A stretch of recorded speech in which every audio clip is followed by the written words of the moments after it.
माझे काका पेशाने न्हावी होते. गावातील मुलगी वयात आली की काका काळे धोतर घालून तिला गच्चीवर घेऊन जात आणि तिचे केस कापण्याच्या बहाण्याने 2 तास खाली येत नसत. पण जेव्हा ते खाली येत तेव्हा ते घामाने डबडबलेले असायचे. मला हे विचित्र वाटले. जेव्हा मी वयात आले तेव्हा केस कापण्यासाठी काका मला गच्चीवर घेऊन गेले. त्यानंतर मी जे काही पाहिलं तेव्हा मी जोरात किंचाळले, कारण काका तर माझे नाव काजल आहे आणि मी एका गावात राहते. असेच गावातील मुलींचे केस कापण्याच्या नावाखाली मध्यरात्री माझे काका मुलींसोबत काय करायचे माहीत नाही. मी गच्चीवर गेल्यावर जेव्हा सत्य समोर आले तेव्हा माझा आत्मा हादरला, कारण जे स्पष्ट दिसत होते त्यापेक्षा सत्य कितीतरी भयंकर वाईट होते. मी हळूहळू पायऱ्या चढत होते. रात्रीचा अंधार वाढत होता. छतावरून फक्त लखलखणारा प्रकाश दिसत होता. आज रात्री मला माझी जाणून घ्यायची उत्सुकता वाढत होती की काका मध्यरात्री गच्चीवर काय करतात. एके दिवशी हे जाणून घेण्याची संधी मिळाली. प्रत्येक वेळी काकीचा पहारा इतका कडक असायचा की मी इच्छा असूनही पायऱ्या चढून जाऊ शकत नव्हते. आणि कधी कधी मी काकूंना विचारायचे की काकांना तुम्ही एकाकी रात्री कोणत्याही अविवाहित मुलींसोबत कसे सोडू शकता. पण आज रात्री काकी तिथे नव्हत्या आणि मी सहज पायऱ्यांवर पोहोचले. माझे काका काही वेळापूर्वी गावातील नवीन प्रौढ मुलगी सौम्यासोबत गच्चीवर गेले होते आणि आता ते पूर्ण 2 तासानंतर खाली येणार होते.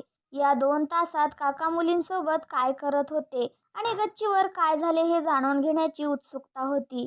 माझे काका पेशाने न्हावी होते, पण त्यांचे काम आणि काम करण्याची पद्धत माझ्यासाठी खूप आश्चर्यचकित होती. आणि आज रात्री मला हे जाणून घ्यायचे होते की काका फक्त प्रौढ मुलींचे केस का कापतात, तेही मध्यरात्री एकटेच गच्चीवर. ना काकी स्वतः कधी गच्चीवर जात नाही, ना मुलींच्या घरातील कोणालाही सोबत जायला परवानगी द्यायची. मी पायऱ्या चढून वर गेले होते आणि काका सौम्याचे काय करणार आहेत याचे रहस्य उघडणारच होते, तेव्हा मागून माझ्या काकीच्या गडगडाट आवाजाने मला धक्काच बसला. नेहमी घाबरलेल्या आणि खालच्या स्वरात बोलणाऱ्या माझ्या काकीचा असा आवाज मी पहिल्यांदाच ऐकला आणि माझा जीव गेला. मी मागे वळताच ती माझ्या समोर आली आणि माझा हात धरून मला रागाने खाली ओढले.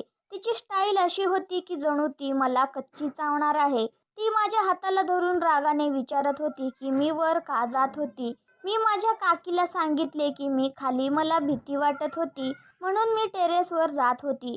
माझे बोलणे ऐकून काकूने माझ्या तोंडावर जोरात थप्पड मारली आणि म्हणू लागली, तुला माहीत नाही का, आज सौम्या केस कापायला आली होती, मग गच्चीवर जायचा विचारही कसा केला.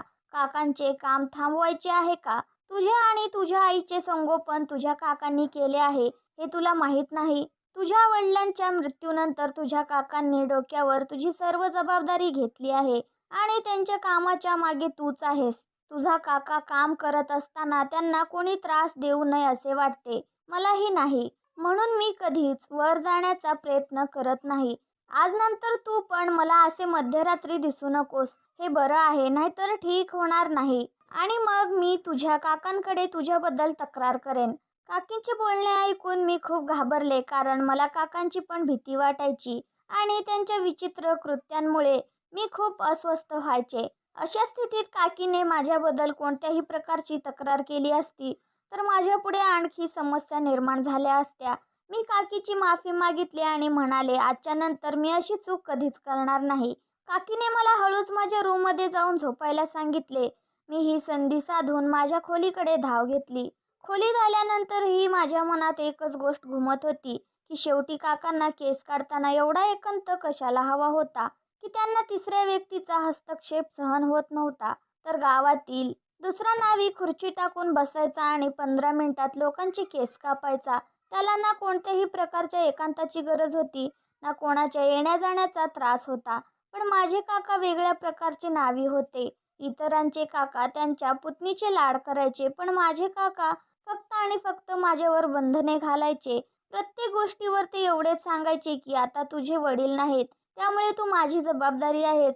मी फक्त 12 वर्षाची होते आणि तेही लहान. माझे काका मला लहान मुलीसारखे दादागिरी करायचे आणि त्यांच्या परवानगीशिवाय मी घरातून बाहेर पडू शकत नव्हते आणि कोणाच्या घरी जाण्याचा विचारही करू शकत नव्हते. मला या शाळेत घेऊन जाण्याचं काम काका स्वतःच करायचे.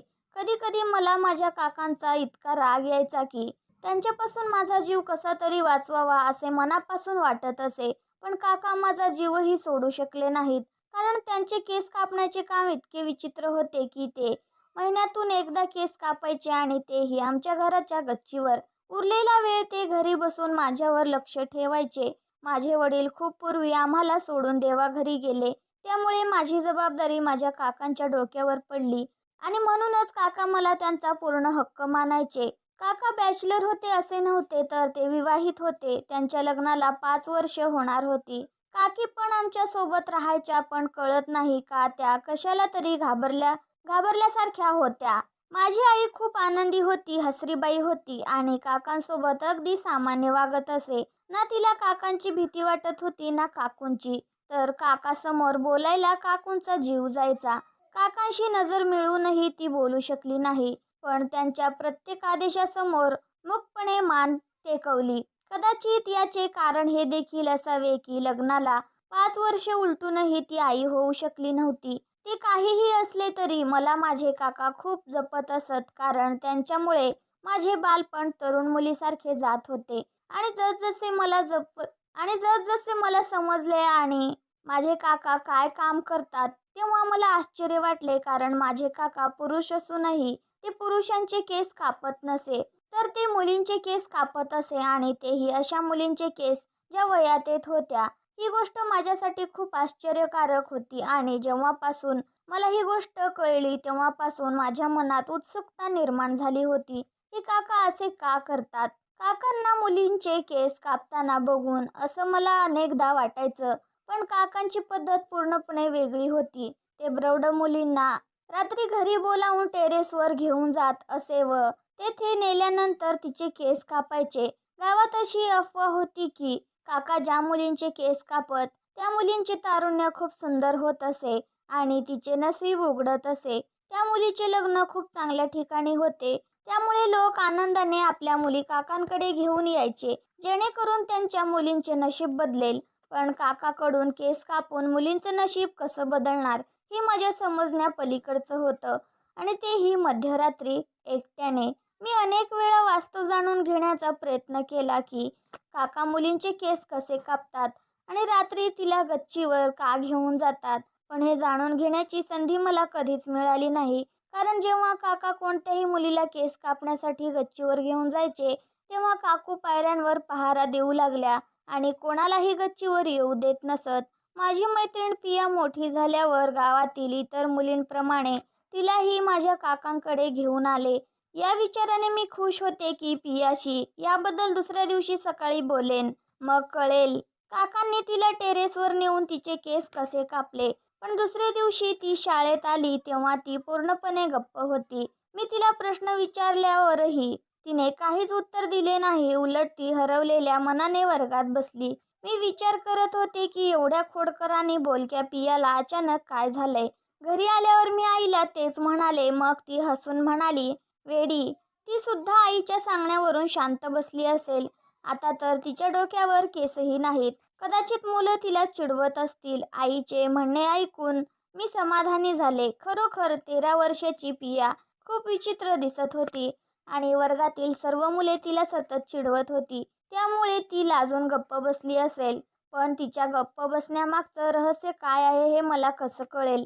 हे असंच काही काळ चालू राहिल्यावर मी टेरेसवर डोकावण्याचा अनेक वेळा प्रयत्न केला, पण प्रत्येक वेळी काकी पुढे येते आणि आई सुद्धा मला शिव्या घालते आणि म्हणते, तुझ्या काकांच्या कामात ढवळाढवळ करू नकोस. तुझ्या वडिलांच्या मृत्यूनंतर तुझ्या काकांनी आमची काळजी घेतली. त्यांनी तुला ओरडा दिला तरी ते सहन कर, कारण ते आपल्या भल्याचंच सांगतील. सुरुवातीला मला आईचा मुद्दा अजिबात समजला नाही, पण नंतर हळूहळू लक्षात आले की माझी आई एक विधवा बाई होती. दुसरे कोणी विचारणारे नव्हते. माझे आजी आजोबा मरण पावले होते आणि माझे मामा दुसऱ्या गावात राहत होते. त्याने कधीच मागे वळून आमची अवस्था विचारली नाही. अशा परिस्थितीत काकाच आईच्या पाठीशी सतत उभे असायचे. लग्नानंतरही त्यांनी माझ्या आणि आईच्या खर्चात कधीही अडथळे आणले नाहीत. उलट ते आमची पूर्वीपेक्षा जास्त काळजी घेतात आणि काकीलाही आमच्यासोबत राहायला हरकत नव्हती. यामुळेच आई नवरा बायको दोघांनाही डोक्यावर बसवायची. सर्व गावकरीही काकांना खूप मानायचे, कारण काका खूप मृदू स्वभावाचे माणूस होते. त्यांची सगळी टिंगल फक्त माझ्यासाठीच होती. पण आई म्हणाली की यातही त्यांचे प्रेम दडलेले आहे. त्यांना स्वतःला मूल नाही म्हणून ते माझ्याकडून मुलाची उणीव भरून काढायची आहे. हा विचार केला असता मला हेही खरे वाटले की काकांची साथ नसती तर कदाचित आम्ही दोघे, आई आणि मुलगी, आज या गावात निराधार आणि वाईट जीवन जगत असू. मी माझ्या काकीला वचन दिले होते की मी माझ्या काकांच्या कामात पुन्हा कधीही हस्तक्षेप करणार नाही. त्या रात्रीपासून मी कधी गच्चीवर जाण्याचा विचारही केला नाही. मला भीती वाटत होती की काकूंनी माझ्याबद्दल काकांकडे तक्रार केली तर मी आणि आई कुठे जाणार. काकांचे काम पूर्वीप्रमाणेच चालू होते. कधी महिन्यातून, कधी 1.5 महिन्यात एक ना एक मुलगी आमच्या घरी यायची आणि काकांसोबत गुपचूप वरच्या गच्चीवर जायची. काकू पायऱ्यांजवळ राहायच्या आणि 2 तासांनी ती मुलगी गच्चीवरून परत आली की काका खूप वेळाने खाली यायचे आणि त्यांची अवस्था खूप विचित्र असायची. आणि मलाही हे त्यावेळी कळले होते. मी रात्री पाणी प्यायला अंगणात आले आणि काका पायऱ्या उतरताना दिसले. काकांचे रूप खूपच विचित्र दिसत होते. त्यांना श्वासही लागलेला होता. खूप मेहनत करून ते खाली उतरल्यासारखं वाटत होते. काका नेहमी काळे धोतर घालून मुलींचे केस कापायला गच्चीवर जायचे. पण खाली आल्यावर त्यांचे कपडेही बदललेले असायचे. त्यांनी ना धोतर घातलेले होते ना अंगावर कुर्ता. ते खूप थरथरत पायऱ्या उतरत होते, जणू ते खूप थकले आहेत आणि त्यांना चालणे कठीण होत होते. आणि मग मला आठवले की काका जेव्हा कधी मुलीचे केस कापायचे तेव्हा ते खोलीत कोंडून राहायचे संपूर्ण दिवस आणि काकूंनाही तिकडे जाऊ दिले नाही. शेवटी 2 तास केस कापून झाल्यावर काका इतके थकायचे की दिवसभर खोली सोडत नसत. आणि त्यावेळी त्यांना चालताना पाहून मला ते शेत नांगरत असल्याचा भास व्हायचा. काका त्यांच्या खोलीत गेलेले पाहून मी लपले. दुसऱ्या दिवशी नेहमीप्रमाणे काकू खोलीबाहेर होत्या आणि काका खोली बंद करून झोपले होते. माझ्या शाळेला सुट्टी होती, त्यामुळे त्यांना माझी पर्वा नव्हती. आणि माझी आई सुद्धा नातेवाईकांच्या तब्येतीची विचारपूस करायला गावाला गेली होती. मग मी काही काम आटोपून किचनमध्ये गेले तर काकी तिच्या दुपट्ट्यात तोंड लपवून अश्रू ढाळताना दिसली. काकींना असं रडताना मी पहिल्यांदाच पाहिलं होतं. मी लगेच काकूकडे धावत गेले आणि विचारले, काय झाले काकू, का रडत आहेस? माझे म्हणणे ऐकून काकूने पटकन तिच्या दुपट्ट्याच्या पल्लूने तिचे अश्रू पुसले आणि म्हणू लागल्या, नाही वेड्याबाई, मी कुठे रडते, सांग तुला काय हवंय. काकी रडत आहेत हे मला चांगलंच माहीत होतं आणि या गोष्टीने मला फक्त दुःखच नाही तर खूप अस्वस्थ केलं होतं. अशी कोणती गोष्ट होती जिच्यामुळे काकीला गुपचूप रडावे लागले? मला काकांबद्दल अधिक तिरस्कार वाटत होता की कदाचित हे काकच असावेत ज्यांच्यामुळे काकू गुपचूप अश्रू ढाळत होत्या. त्या दिवसापासून जेव्हा जेव्हा काका मुलींचे केस कापून पायऱ्या उतरत असत तेव्हा त्यांच्या चेहऱ्यावर थकल्याच्या खुणा स्पष्ट दिसत होत्या. आणि दुसऱ्या दिवशी काकू मला गुपचूप रडताना दिसायची. आणि मग माझ्या आयुष्यातही असा दिवस आला की मी खूप तरुण झाले. त्या दिवशी माझ्या आईने माझ्या कपाळाचे चुंबन घेतले आणि म्हणाली की मला तुझे नशीब गावातील सर्व मुलींसारखे तुझ्या काकांच्या हस्ते चमकवायचे आहे. आईचे म्हणणे ऐकून माझा जीव गमवावा लागला की आता आई मला केस कापण्यासाठी माझ्या काकांकडे सोपवणार आहे. वयाच्या 12व्या वर्षी टक्कल पडणे ही माझ्यासाठी खूप लाजिरवाणी बाब होती. गावातील इतर मुलींप्रमाणे मलाही सर्वांच्या चेष्टेचे लक्ष व्हावे लागेल या विचाराने मी अस्वस्थ झाले. मी माझ्या आईसमोर हात जोडले आणि तिला सांगितले की मला कोणत्याही परिस्थितीत माझे केस काढायचे नाहीत. माझा नकार ऐकून आई जोरात म्हणाली, कळत नाही तुला, काकांमुळे गावातील मुलींचे नशीब कसे बदलले. ज्यांचे केस तुझ्या काकांनी आजपर्यंत कापले आहेत त्यांचे काही दिवसातच लग्न मोठ्या धूमधडाक्यात आणि छान ठिकाणी झाले. त्यामुळे गावकरी त्यांच्या मुली तुमच्या काकांकडे सोपवतात. जेव्हा त्यांना या कामाचा एवढा फायदा होऊ शकतो तर मग आम्हा कुटुंबियांना का नाही. मी नकार देऊनही आईने काकांना बोलावलं आणि काकांना सांगितले की आज रात्री तुम्हाला तुमच्या पुतणीचे केस काढायचे आहेत. हे ऐकून काकांच्या चेहऱ्याचा रंग फिका पडला आणि त्यांनी विचारले, आमची काजलही प्रौढ झाली आहे का? आई हसली आणि म्हणाली की हो, आता काजलची पाळी आली आहे की आपण तिचे लग्न एका छान ठिकाणी मोठ्या थाटामाटात करून देऊ. आणि जर तुझा हात तिच्या केसांना लागला तर तिचे नशीब गावातील इतर मुलींसारखे उजळेल. असे म्हणत आईने मला काकांसोबत गच्चीवर पाठवले. गच्चीवर जाताच मी माझ्या काकांना माझे केस कापू नका अशी विनंती केली, कारण मला टक्कल दिसायची नाही. काका धोतर बांधून काही वेळ माझ्यासमोर बसले. त्यानंतर जेव्हा काका माझ्याजवळ आले तेव्हा माझा जीव गमवावा लागला आणि मग काकांनी डोक्यावर हात ठेवताच माझ्या डोळ्यातून अश्रू वाहू लागले. काकांनी मला जवळ घेऊन मिठी मारली. काकांनी मला खूप घट्ट पकडून ठेवले होते, म्हणून मला गुदमरल्यासारखे वाटले आणि मग मला कळाले की काका रडत आहेत. माझ्या गालावर त्यांचे अश्रू पडत होते. मला आश्चर्य वाटले की काका का रडत आहेत. खूप दिवसांनी जेव्हा काकांनी मला स्वतःपासून वेगळे केले तेव्हा त्यांचे डोळे लाल झाले होते आणि चेहरा अश्रूंनी ओला झाला होता. आणि मग काकांच्या बोलण्याने माझे होश उडाले. ते रडायला लागले आणि म्हणाले, काजल, मी तुझे केस कापू शकत नाही. मी तुझे काही चुकीचे करू शकत नाही. तू माझ्या भावाची खूण आहेस आणि तुझा आदर माझ्या घराचा मान आहे. मला काकांचा मुद्दा अजिबात समजला नाही, पण काकांच्या बोलण्याने मी हैराण झाले. मी म्हणाले, काका, तुम्हाला काय म्हणायचे आहे? काका म्हणाले, तू तुझ्या आईकडे परत जा आणि तिला सांग काका तुझे केस कापू शकत नाहीत. मी उलट्या पायऱ्या उतरून आईकडे गेले आणि आईला सगळं सांगितलं. हे ऐकून आई काकांच्या खोलीकडे गेली. मी पण आईसोबत होते. आम्ही खोलीत गेलो तर काका काकूंच्या पायाशी बसून रडत होते आणि काकूंकडून माफीची मागणी करत होते. काकीही रडत होती. हे सर्व बघून आईही अस्वस्थ झाली आणि दोघांनाही विचारले की काय प्रकरण आहे, मला पण काही कळू दे. बराच वेळ अश्रू ढाळल्यानंतर काकांनी आमच्या समोर असे गुपित उघडले जे ऐकून आम्ही आत्महत्या करायला तयार झालो. असं कसं शक्य होतं? काका असं काही करतील ज्याचा आम्ही विचारही केला नव्हता. काकांनी रडत रडत सांगितलं की खूप वर्ष झाली होती. काका हे गावातील सरपंचाचे खास नावी होते आणि ते फक्त त्या सरपंचांचे केस कापत असत. गावातील सरपंच हा लबाड स्वभावाचा माणूस होता आणि काकांना त्याचा स्वभाव अजिबात आवडत नव्हता. पण काकांच्या मजबुरीमुळे त्यांना हे काम करावे लागले आणि मग एके दिवशी गावातील सरपंचांनी काकांना नोकरीवरून काढून नवीन नोकरी दिली. गावातील सरपंचांनी ही गोष्ट गावात प्रसिद्ध केली की काकाच्या हातात खूप जादू आहे आणि ज्याचे केस तो कापतो त्याचे नशीब चांगले होते. काका केसांना हात लावल्यामुळेच हे घडले आहे असे त्यांना वाटत होते.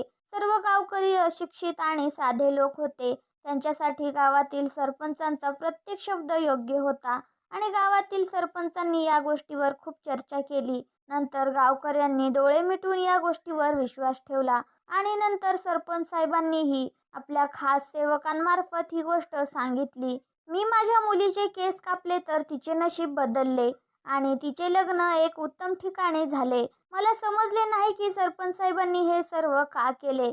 सरपंच साहेबांनी मला लाखो रुपयांचे वचन दिले होते आणि सांगितले होते की मला फक्त गावातील तरुण मुलींचे केस कापायचे आहेत. मला वाटले की यात काहीही चुकीचे नाही आणि मग जेव्हा गावकरी त्यांच्या नवविवाहित मुलींना माझ्याकडे आणू लागले तेव्हा त्यांचे नशीब बदलू लागले. तेव्हा मी आनंदाने रात्रीच्या अंधारात त्यांचे केस काढायचो आणि त्या बदल्यात सरपंच मला हजारो रुपये देत असे. हे असेच बरेच वर्ष चालले आणि मग जेव्हा माझे लग्न तुझ्या काकीशी झाले तर त्या पहिल्या रात्री मला हे गुपित उलगडले की मी ज्या मुलीचे केस कापले त्या मुलींशी सरपंच साहेब कोणता खेळ खेळतात आणि हे कळल्यावर मला ही गडबड वाटली. पण सरपंच साहेबांच्या या घाणेरड्या खेळात मी खूप फसलो आणि मला त्या मुलींना वाचवता आले नाही. माझी इच्छा नसूनही मी आजपर्यंत त्यांच्या खेळाचा बळी आहे.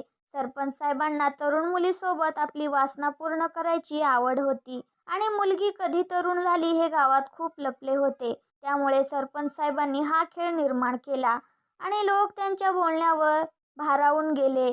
एक तरुण मुलगी केस कापायला माझ्याकडे येताच सरपंच साहेबांना कळायचे की आता ही मुलगी तरुण झाली आहे आणि आपली वासना पूर्ण करण्यासाठी ते तिच्याशी काही खेळ रचायचे आणि तिला आपल्या हवेलीत बोलवायचे आणि गावातील प्रत्येक प्रौढ मुलगी त्यांच्या घाण आणि अनादराची शिकार झाली आणि तुझी काकी देखील त्या मुलींपैकी एक होती आणि तुझ्या काकूने माझ्याशी लग्नाचा मार्ग खुला केला होता. पण तोपर्यंत मी सरपंच साहेबांच्या कामात इतका गुंतून गेलो होतो की सरपंच साहेबांनी मला ब्लॅकमेल केले की मी हे प्रकरण कोणाच्याही समोर उघडण्याचा प्रयत्न केला तर हे अजिबात मान्य करणार नाहीत. उलट मला चारित्र्यहीन घोषित करतील. या भीतीपोटी मी सरपंच साहेबांचे काम सोडले नाही किंवा तुला कधी एकटे घराबाहेर पडू दिले नाही, कारण त्यांची दृष्टी किती घाणेरडी आणि वाईट होती हे मला माहीत होते. मी ज्या मुलींचे केस कापले त्या मुलींचे सरपंच साहेब काय करतात हे तुमच्या काकूंना चांगलेच माहीत होते. म्हणूनच ती गुपचूप रडायची आणि मी स्वतः बरेच तास रडूनच खाली यायचो, कारण मला या घाणेरड्या कामात पडायचे नव्हते. सरपंच साहेबांनी मला खास काळ्या रंगाचे धोतर दिले होते आणि मुलींचे केस कापताना हे धोतर घालायला सांगितले होते, जेणेकरून लोकांना वाटेल की आपण खरोखर काहीतरी विशेष करतो, ज्यामुळे मुलींचे नशीब बदलते. मुलींना आपल्या वासनेचे लक्ष्य बनवल्यानंतर काही महिन्यातच सरपंच त्यांचे लग्न आपल्या एका निष्पाप नोकराशी लावून देणार आणि त्या नोकराला भरपूर पैसेही देणार. त्यामुळे त्या मुलीचे आयुष्य सुधारले असते. सरपंच साहेबांकडे पैशाची कमतरता नव्हती, त्यामुळे तो आंधळेपणाने पैसे लुटत होते आणि मी त्यांच्या हातातील भावला बनलो होतो. पण मला तुझे केस कापायचे नव्हते आणि ही बातमी सरपंच साहेबापर्यंत पोहोचवायची नव्हती की तू ही तरुण झाली आहेस, कारण मला माहीत आहे की अशा प्रकारे तूही त्यांच्या अत्याचारातून सुटू शकणार नाही. काकांचे बोलणे ऐकून मी आणि आई रडू लागलो. आमच्याकडे याबाबत कोणतीही माहिती नव्हती. आई दुसऱ्या गावातून लग्न करून इकडे आली होती, त्यामुळे तिलाही सरपंच साहेबांबद्दल काहीच माहिती नव्हती. काकांचे माझ्यावर लक्ष ठेवणे आणि त्यांची नेहमी लादलेली बंधने याचे मला नेहमीच वाईट वाटायचे. पण आता मी विचार करत होते की माझे काका माझ्यावर किती प्रेम करायचे. ते मला सरपंच साहेबांपासून वाचवण्याचा खूप प्रयत्न करत होते. काकांनी आम्हाला वचन दिले की ते माझ्या इज्जतीला तडा जाऊ देणार नाहीत, तसेच गावातील इतर मुलींचे आयुष्य उद्ध्वस्त होणार नाही. काका रडत रडत आई आणि काकूंना म्हणाले, आपण हे गाव सोडून दूर कुठेतरी जाऊ आणि जाण्यापूर्वी मी गावच्या मालकाला एक पत्र लिहीन, ज्यामध्ये मी संपूर्ण वास्तव लिहीन. गावातील मास्तर समजूतदार माणूस आहे. तो शांतपणे गावकऱ्यांना ही गोष्ट समजावून सांगेल आणि ही गोष्ट कायमची संपेल. मी, आई, काका, काकू कोणालाच माहीत नव्हते की पुढे आमचे गंतव्य काय आहे. काका बोलले होते, त्यामुळे आम्हाला खात्री होती की सर्वशक्तिमान आम्हाला मदत करेल. काकांनी गावातील मास्तरांच्या नावाने एक लांबलचक पत्र लिहिले होते.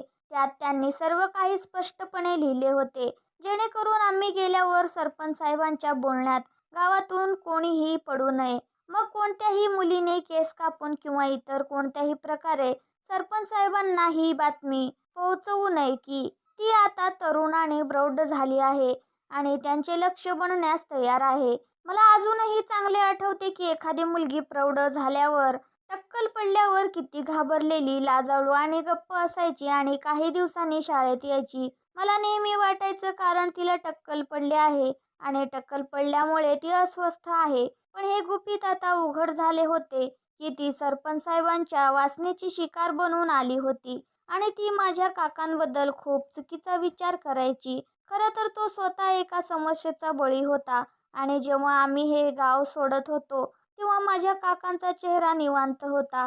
आजही गावात असे अनेक सरपंच उपस्थित आहेत जे अशा कृत्यांमध्ये गुंतलेले आहेत आणि साध्या गावकऱ्यांना त्यांचे घाणेरडे काम आणि त्यांचे कुकर्म माहीत नाही. तर मित्रांनो, आजची कथा तुम्हाला कशी वाटली हे कमेंटमध्ये नक्की कळवा. तुम्हाला ही कथा आवडली असेल तर व्हिडिओला लाईक करा आणि अशा छान छान कथा ऐकण्यासाठी चॅनलला सबस्क्राईब करून बेल आयकॉनवर प्रेस करा.